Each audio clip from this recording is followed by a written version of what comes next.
Good morning children. यह video कक्षा 7 मेधा पुस्तक के अंतर्गत पार्ट 3 पुरस्कार की श्रृंखला में दूसरी कड़ी है। इससे पहली श्रृंखला में हमने पढ़ा था, चर्चा की थी कि पुरस्कार के प्रथम अध्याय के विषय में। इससे पहले हम पढ़ चुके हैं कि मधुलिका, जो कि एक कृषक कन्या है, वीर सिंह मित्र की पुत्री है, उसका खेत चुना जाता है राजा द्वारा हल चलाने के लिए। और नियम के अनुसार, प्रथा के अनुसार, कि जिसकी भूमि पर राजा हल चलाते थे, इंद्रदेव वन पूजा करते थे, उसकी भूमि के मूल्य का 4 गुना मूल्य उसे दे दिया जाता था। तो यहाँ पर राजा द्वारा भी मधुलिका को भूमि का 4 गुना मूल्य, 4 गुना, ध्यान से सुनेंगे, 4 गुना मूल्य उसको दिया गया, स्वर्ण मुद्राएं दी गई।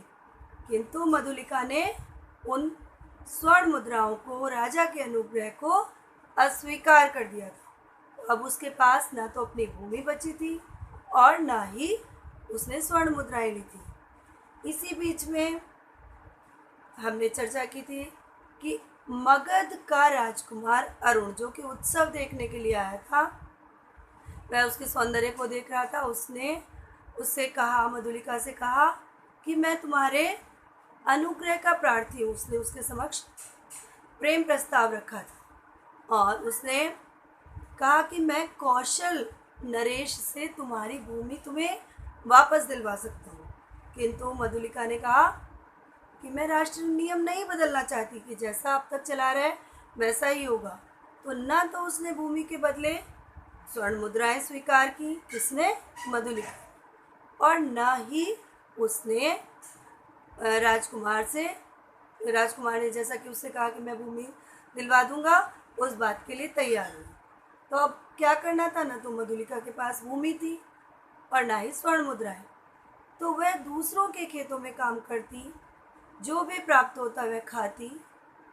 आस पड़ोस के किसान उसका आदर करते। इस प्रकार दिन, सप्ताह, वर्ष, महीने वर्ष बीतते चले गए। अब हम आते हैं दूसरा अध्याय, जो कि पृष्ठ संख्या 20 पर है। इसके बाद तीसरे अध्याय पर चर्चा करेंगे। दूसरा अध्याय, मधुलिका बीते समय को याद कर रही है, यानी कि इस घटना को काफ़ी समय हो गया जो पिछली घटना हुई थी। बीते समय को याद कर रही है। अत्यधिक गरीबी, क्योंकि मधुलिका बहुत गरीब हो गई, उसके पास अपनी खुद की भूमि भी नहीं है, लेकिन वह स्वाभिमानी है। उसने राजा द्वारा स्वर्ण मुद्राएं नहीं स्वीकार की। क्यों नहीं की?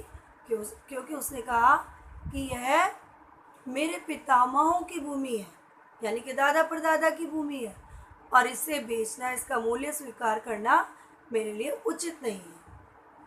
तो वह गरीबी में, अत्यंत गरीबी में जीवन व्यतीत कर रही है।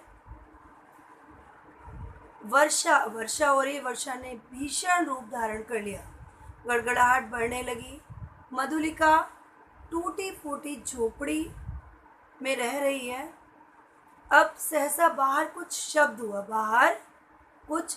हुआ। मधुलिका ने कहा, कौन है? यस, पेज नंबर 20 पर देखेंगे, पथिक को आश्रय चाहिए। पथिक को आश्रय चाहिए, किसने कहा? अरुण, राजकुमार अरुण आया। ने किससे कहा? मधुलिका से।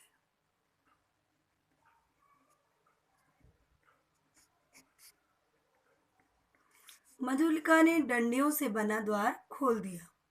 बिजली चमक उठी। उसने देखा एक पुरुष घोड़े पर सवार है। वह चिल्ला उठी, राजकुमार। मधुलिका आश्चर्य से युवक ने कहा, तुम्हारी यह दशा, यानी कि राजकुमार अरुण को भी मधुलिका की यह दशा देखकर, कैसी दशा देखकर? गरीबी की, कि तुम्हारी यह दशा। मधुलिका बोल उठी, और आज आपकी यह हालत, यानी कि इस भीषण, जबकि वर्षा भीषण रूप धारण किए हुए, तो आपकी भी ऐसी हालत है। मैं मगध का विद्रोही, इसको रेखांकित करेंगे। मैं मगध का विद्रोही, निकाला गया राजकुमार, कौशल में जीविका खोजने आया हूँ। कौशल जहाँ जिस देश में मधुलिका रह रही थी, और अरुण कहाँ का राजकुमार था? मगध का। तो मैं मगध देश का विद्रोही और वहां से निकाला गया है मुझे, अरुण ने बताया। मैं यहाँ कौशल में अपनी जीविका खोजने आया हूँ, यानी कि आजीविका चलाने के लिए साधन खोजने आया हूँ। मधुलिका कहती है स्वागत है। अब शीतकाल के कोहरे से घिरी चांदनी में बैठे अरुण और मधुलिका परस्पर बात कर रहे हैं। इतनी गरीबी में इतने सैनिक रखने की क्या आवश्यकता है? मधुलिका ने अरुण से पूछा कि जब तुम इतने गरीब हो तो तुम्हें इतने सैनिक रखने की क्या आवश्यकता है जब तुम्हें निकाला गया है? तो किसने कहा ये? मधुलिका ने। किससे? किससे कहा? अरुण से।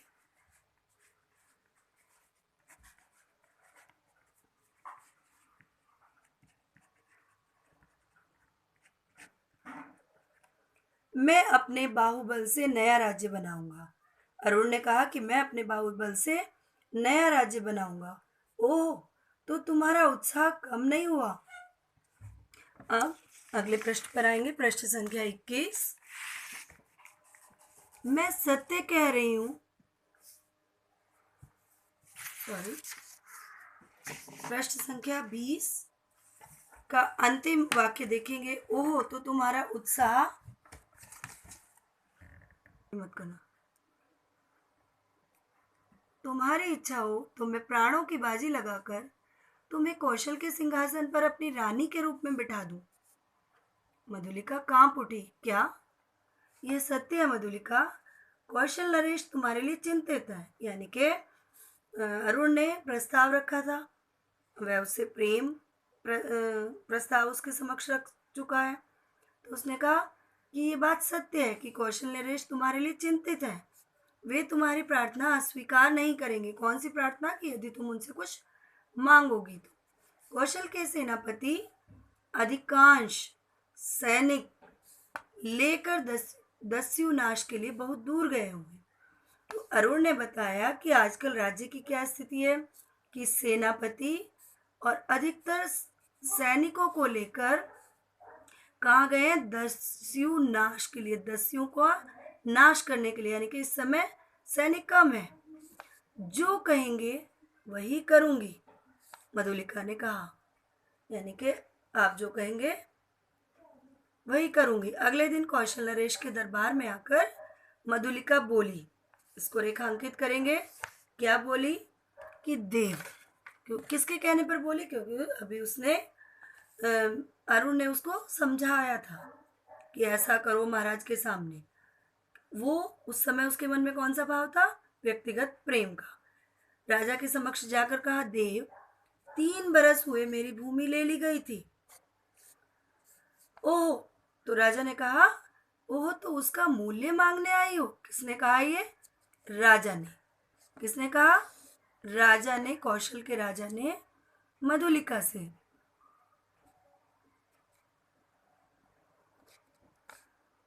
मधुलिका से नहीं, दक्षिण नाले के पास उतनी ही जंगली भूमि दे दे। तो मूल्य नहीं मांगने आई। मधुलिका ने कहा कि दक्षिणी नाले के पास, क्या मांगा मधुलिका ने? दक्षिणी नाले के पास, समीप मतलब पास, मुझे उतनी ही जंगली भूमि दे दे। ध्यान रखेंगे कि ये बात मधुलिका ने अरुण के कहने पर मांगी थी। ये बात अरुण के कहने पर कही थी। मैं अपनी खेती वहीं करूंगी। वह भूमि, राजा ने कहा, वह भूमि उबड़ खाबड़ है, परंतु दुर्ग के समीप होने से सैनिक महत्व रखती है। तो मैं लौट जाऊं? यानी कि राजा ने कहा उबड़ खाबड़ है, तुम उसमें क्या उगाओगी? लेकिन दुर्ग यानी कि किला, दुर्ग किला, किले के समीप होने के कारण हम सैनिक महत्व रखती है, राजा के लिए महत्व रखती है। तो मधुलिका ने कहा, तो मैं लौट जाऊं? किसने कहा? मधुलिका ने।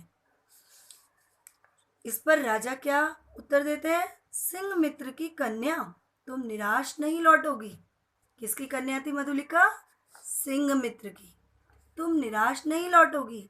मैं मंत्री को पत्र देने का आदेश देता हूँ। जय हो देव कहती हुई मधुलिका राजमंदिर से बाहर आई।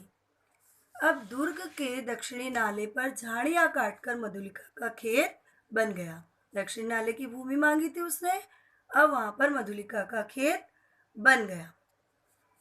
अरुण के आदमी वहां स्वतंत्र घूमते। एक दिन अरुण ने कहा, आज रात के तीसरे पहर मेरी विजय यात्रा होगी। अरुण के आदमी क्यों घूमते थे? क्योंकि मधुलिका ने उसे स्वतंत्रता दी हुई थी। तो अरुण ने कहा कि आज रात के तीसरे पहर मेरी विजय होगी। विजय मतलब जीत, यात्रा होगी, विजय यात्रा। मैं कौशल का राजा बनूंगा। अभी वह किसका राजकुमार है? अरुण का। मगध का। किसका राजकुमार है? अरुण किस राज्य का राजकुमार है? मगध का। वह कहाँ का राजा बनने का सपना देख रहा है? कौशल का। आज रात झोपड़ी में बिताओ। राजकुमार अरुण मधुलिका से कहता है कि केवल आज की रात तुम झोपड़ी में बिताओ, कल से तो राजमंदिर में तुम्हारा निवास होगा। किसने कहा? अरुण ने मधुलिका से। अब लिखित प्रश्न में से यहाँ तक में से देखते हैं। ग प्रश्न बनता है। प्रश्न ग, मधुलिका ने राजकुमार अरुण की मदद क्यों की? क्यों की थी मधुलिका ने राजकुमार अरुण की मदद? क्योंकि उसने कहा था कि मैं मगध का विद्रोही, निकाला गया राजकुमार अर्थात शरणागत हूँ, यहाँ पर जीविका खोजने आया हूँ। और अर्थात एक कारण तो था कि मुझे वहाँ से निकाल दिया गया, मैं यहाँ शरण लेने आया हूँ और जीविका खोजने आया हूँ।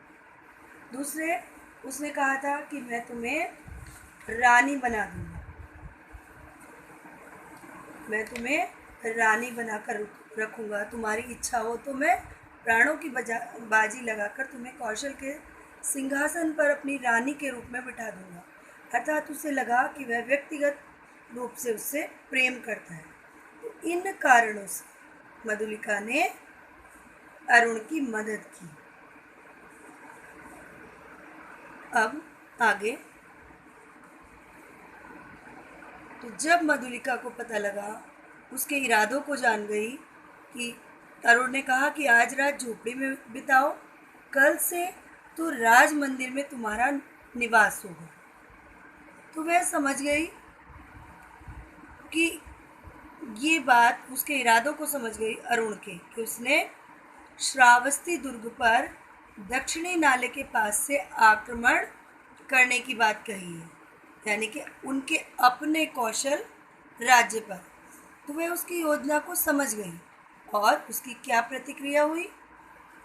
तुरंत उठ खड़ी हुई मधुलिका, तुरंत उठ खड़ी हुई, झोपड़ी की ओर बढ़ते हुए सोचने लगी, मगध कौशल का शत्रु है, यानी कि पहले से मगध कौशल का शत्रु है और शत्रु की विजय। ये बातें सोचकर मधुलिका अपने विषय में विचार करने लगी कि मेरे बारे में नरेश ने कहा था, राजा ने कहा था, क्या कहा था कि ये वीर सिंह मित्र की कन्या है। कौन है वीर सिंह मित्र की कन्या? मधुलिका। कि मुझ पर राजा को इतना विश्वास है, मेरे विषय में मेरे पिता का नाम बड़े गर्व से लिया जाता है। तो नहीं, वह पुकार उठी, यानी कि जैसे उसने किसी दृढ़ निश्चय कर लिया हो, किसी बात के विषय में कि दृढ़ निश्चय कर लिया हो। किस विषय में? कि नहीं, ऐसा नहीं होने देगी, कि मगध को कौशल पर आक्रमण नहीं करने देगी, कौशल को मगध के हाथों नहीं जाने देगी। अब इसके लिए उसने क्या किया? रात का पहला प्रहर बीत चुका था और अरुण ने क्या बताया था? तीसरे पहर मेरी विजय होगी। तो वह राह पर खड़ी थी, रास्ते पर खड़ी हो गई। लगभग 100 अश्वारोही मतलब घोड़े पर सवार, अश्व प्लस आरोही, यह शब्द संधि करने से बना है। घोड़े पर सवार चले आ रहे थे, कितने 100। जैसा कि राज्य में यह रक्षा का कार्य, सुरक्षा के कार्य के लिए चलता रहता है। आगे आगे सेनापति थे। मधुलिका को देखकर वे बोले, कौन है तू? कौन बोला? ये सेनापति। मैं अपराधी हूँ। रेखांकित करेंगे। किसने कहा? मधुलिका ने। मैं अपराधी हूँ, मुझे पकड़ लो। किसने कहा? ये मधुलिका ने। किससे? सेनापति से।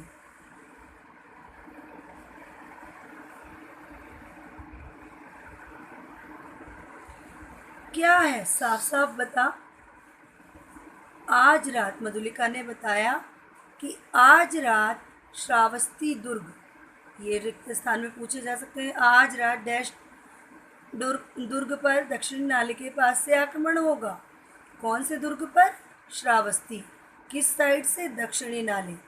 ध्यान देने योग्य बात है, यही दक्षिणी नाले के समीप की भूमि, दक्षिणी नाले के समीप की भूमि उसने मांगी थी राजकुमार अरुण के कहने पर। तो कि श्रावस्ती दुर्ग पर, यानी कि हमारे दुर्ग पर दक्षिणी नाले के पास से आक्रमण होगा, किला शत्रुओं के हाथ होगा। ये बात सुनकर सेनापति चौंक गया। और क्या कह रही है तू? सेनापति ने आश्चर्यजनक ढंग से कहा, क्या कह रही है तू? अगले पृष्ठ पर, मैं सत्य कह रही हूँ, शीघ्र चलो। किसने कहा? मधुलिका ने। सेनापति ने उन 100 अश्वारोहियों में से 80 सैनिकों को दक्षिणी नाले की ओर बढ़ने की आज्ञा दी, जिस तरफ से खतरा था, और मधुलिका को लेकर स्वयं दुर्ग की ओर, श्रावस्ती दुर्ग की ओर बढ़ गए। कौन बढ़ गए? सेनापति। अश्वारोहियों को आते देख प्रहरी चौंक गए, पहरेदार चौंक गए कि ये क्यों आ रहे हैं। उन्होंने सेनापति को पहचाना। श्रावस्ती दुर्ग का द्वार खुला, यानी कि द्वार श्रावस्ती दुर्ग की तरफ आ रहे थे वे, जो बाकी के 20 अश्वारोही थे मधुलिका के साथ। सेनापति ने पूछा, दुर्ग में कितने सैनिक होंगे? उन प्रहरियों से पूछा, सैनिकों से पूछा, कितने सैनिक होंगे दुर्ग के भीतर, श्रावस्ती दुर्ग के भीतर? सेनापति की जय हो, 200। उसने उत्तर दिया, कितने सैनिक होंगे? 200। तो इस पर सेनापति ने कहा कि बिना आवाज किए उन्हें दुर्ग के दक्षिणी ओर ले चलो। सेनापति ने मधुलिका को पीछे आने का संकेत किया और राजमंदिर की ओर बढ़े।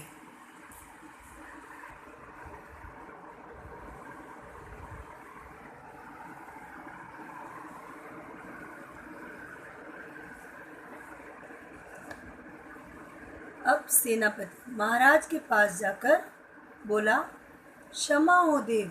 किसने कहा? ये सेनापति ने। इस स्त्री के कारण, स्त्री कौन है? मधुलिका, मुझे इस समय आना पड़ा। यह सूचना सेनापति किसको दे रहा है? राजा को।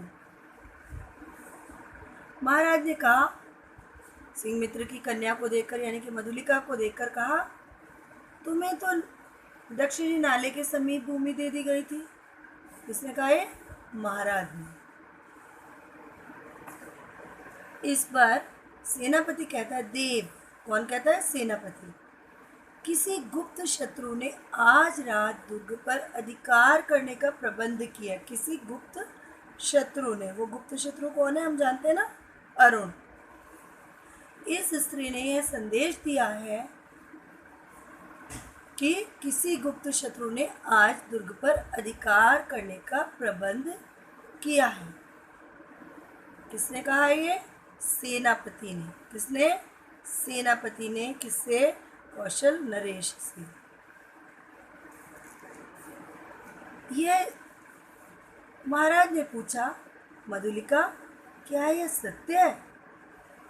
हाँ महाराज। अब हम आगे बढ़ते हैं। इससे पहले लिखित प्रश्न में घ प्रश्न का उत्तर इसी पढ़ाए गए गद्यांश से बनता है। मधुलिका ने सेनापति को सूचना किस भावना से प्रेरित होकर दी? तो कौन सी भावना रही थी मधुलिका के मन में कि मुझे सेनापति को सूचित कर देना चाहिए कि आज अरुण श्रावस्ती दुर्ग पर आक्रमण करना चाहता है। कौन सी भावना उसके भीतर जगी? देश प्रेम की, कि मेरा देश जो कौशल देश है, इसका शत्रु मगध है और ये अरुण मगध का राजकुमार है। तो यदि इस पर अधिकार हो जाएगा तो शत्रु की विजय हो जाएगी और मैं अपने देश के प्रति ऐसा होते हुए नहीं देख सकती। तो इसलिए उसने देश प्रेम की, कौन सी भावना से जागृत होकर? देश प्रेम की। साथ ही उसके मन में तुरंत भाव जागा कि मैं वीर सिंह मित्र की कन्या हूँ। किसकी कन्या हूँ? वीर सिंह मित्र की कन्या हूँ। यानी कि मेरे पिता ऐसे महान पिता थे जो वाराणसी के युद्ध में वीरगति को प्राप्त हुए। तो ये सब बातें सोचते हुए उसे अपने देश के प्रति कर्तव्य भाव का बोध हुआ। इन्हीं भावनाओं से, इन्हीं बातों से प्रेरित होकर उसने सेनापति को सूचना दी कि राजकुमार अरुण देश पर आक्रमण करने वाला है। तो जब महाराज ने मधुलिका से पूछा, आगे बढ़ते हैं, कि मधुलिका क्या यह सत्य है? तो मधुलिका ने कहा, हाँ महाराज, तुमने यह सूचना देकर पुरस्कार का काम किया है। किसने कहा यह कथन? महाराज, कौशल के महाराज ने। अब यहाँ से तीसरा अध्याय प्रारंभ होता है। राजकुमार अरुण अपने साथियों के साथ पकड़ा गया। जैसा कि राजा को पता चल गया कि राजकुमार अरुण की श्रावस्ती के दुर्ग पर आक्रमण करने की योजना है।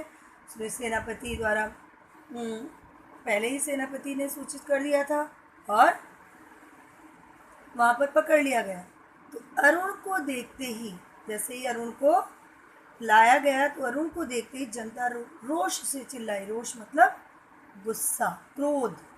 रोष से चिल्लाई कि प्राण दंड, इसको प्राण दंड मिलने चाहिए। ऐसे शत्रु को प्राण दंड मिलने चाहिए जो हमारे देश पर आक्रमण कर रहा था। राजा ने सहमति जताई। सहमति मतलब अपनी हाँ में हाँ मिलाई। अब मधुलिका बुलाई गई। क्यों? क्योंकि मधुलिका की सूचना पर ही ये बात पता लगी थी। राजा ने कहा, जो पुरस्कार लेना है मांग लो। राजा ने कहा, मेरी अपनी जितनी खेती, क्या कहा राजा ने? जितनी खेती सब तुम्हें देता हूँ। किससे कहा? राजा ने किससे कहा? कौशल नरेश ने किससे कहा? मधुलिका से। मधुलिका ने बंदी अरुण, क्योंकि बंदी बनाकर लाया गया था अरुण को। क्यों? क्योंकि उसने श्रावस्ती दुर्ग पर आक्रमण किया था। तो बंदी अरुण की ओर देखा और कहा, मुझे कुछ न चाहिए। क्यों ऐसा कहा? क्योंकि इस बात से पता लग रहा है कि कहीं ना कहीं उसके मन में अरुण के प्रति व्यक्तिगत प्रेम था। तो कि अरुण को भी ऐसा लगे कि वह उससे भी प्रेम करती है, उसके प्रेम की परवाह है। तो इस पर अरुण हंस पड़ा और तो राजा ने कहा, नहीं, मैं तुम्हें पुरस्कार अवश्य दूंगा। किसने कहा? राजा ने। मांग लो तो मुझे भी प्राण दंड मिले। कहती हुई वह, क्या चाहिए मुझे? प्राण दंड। राजा ने क्या कहा? कि पुरस्कार चाहिए, मुझे पुरस्कार देना। तो पुरस्कार के रूप में क्या मिले? प्राण दंड। कहती हुई वह बंदी अरुण के पास जाकर खड़ी हो गई और इस प्रकार कहानी का अंत होता है। तो इस प्रकार प्राणदंड मांगकर उसने अपने व्यक्तिगत प्रेम का मान रखा और बंदी अरुण के पास खड़ी हो गई और सेनापति को सूचना देकर उसने अपने देश के प्रति प्रेम को दर्शाया। इस प्रकार पुरस्कार कहानी का शीर्षक सार्थक हुआ कि उसने अपने लिए भी पुरस्कार के रूप में प्राणदंड मांगा। गृह कार्य। तो प्रश्न च बनता है, मधुलिका ने पुरस्कार में क्या मांगा? मधुलिका ने पुरस्कार में अपने लिए भी प्राणदंड मांगा। इसको विस्तार से लिखेंगे। प्रश्न अड़ा, इस कहानी में सबसे अच्छा पात्र तुम्हें कौन सा लगा? उसकी विशेषताएं लिखिए। यह आप रफ कॉपी में लिखेंगे। गृह कार्य में शब्दार्थ, पाठ के शब्दार्थ कक्षा कार्य कॉपी में लिखेंगे और पाठ को पुनः पढ़ेंगे। लिखित जो हमने कल जिनका वर्णन किया था उन प्रश्नों को दोबारा भली भांति फेयर कॉपी में लिखने का प्रयास करेंगे। धन्यवाद।